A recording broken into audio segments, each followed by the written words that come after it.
ಎಲ್ಲರಿಗೂ ನಮಸ್ಕಾರ. ನಾನೀಗ ಮಾತಾಡೋಕೆ ಬಂದಿರೋದೇನೆಂದರೆ, ಏನಿದು ಹಾಸನದಲ್ಲಿ ನಡೀತಿರೋ ಕಾರ್ಡಿಯಾಕ್ ಅರೆಸ್ಟ್ ಮತ್ತು ಹಾರ್ಟ್ ಅಟ್ಯಾಕ್ ಬಗ್ಗೆ ಇಷ್ಟೊಂದು ಪೀಕಲ್ಲಿ ನ್ಯೂಸ್ ಬರ್ತಾ ಇದೆ. ಸೊ ಸಿದ್ದರಾಮಯ್ಯ ಕೂಡ ಅವರು ಟ್ವೀಟ್ ಮಾಡಿದ್ದಾರೆ. ಆರೋಗ್ಯ ಮತ್ತು ಕುಟುಂಬ ಇಲಾಖೆಯವರು ಒಂದು ಕಮಿಟಿ ಮಾಡಿ 10 ದಿನದಲ್ಲಿ ರಿಪೋರ್ಟ್ ಮಾಡ್ತೀನಿ ಅಂತ ಹೇಳಿದ್ದಾರೆ.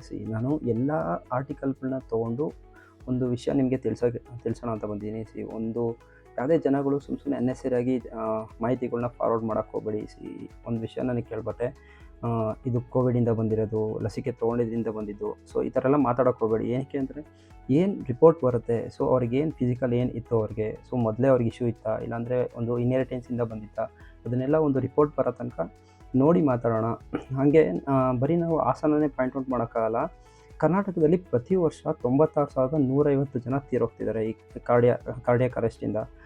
ಹಾಸನದಲ್ಲೇ ಏನಕ್ಕೆ ಇಷ್ಟು ಫೋಕಸ್ ಮಾಡಿ ಮಾತಾಡ್ತಿದ್ದಾರೆ ಅಂದರೆ, ಹಾಸನದಲ್ಲಿ 22 ಜನ ತೀರೋಗಿರೋದು. ಅದರಲ್ಲಿ 19ಇಂದ 25 ಏಜ್ ಇರೋರು 5 ಜನ, 25ಇಂದ 30 ಏಜ್ ಇರೋರು 8 ಜನ, ಇನ್ನು ಮಿಕ್ಕವರೆಲ್ಲ 40ಇಂದ 45 ಏಜ್ ಇರೋರು ತೀರೋಗಿದ್ದಾರೆ.